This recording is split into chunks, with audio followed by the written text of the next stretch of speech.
nga aku kuma bena ate sinitla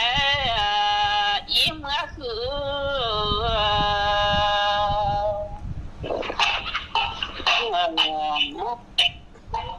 asaka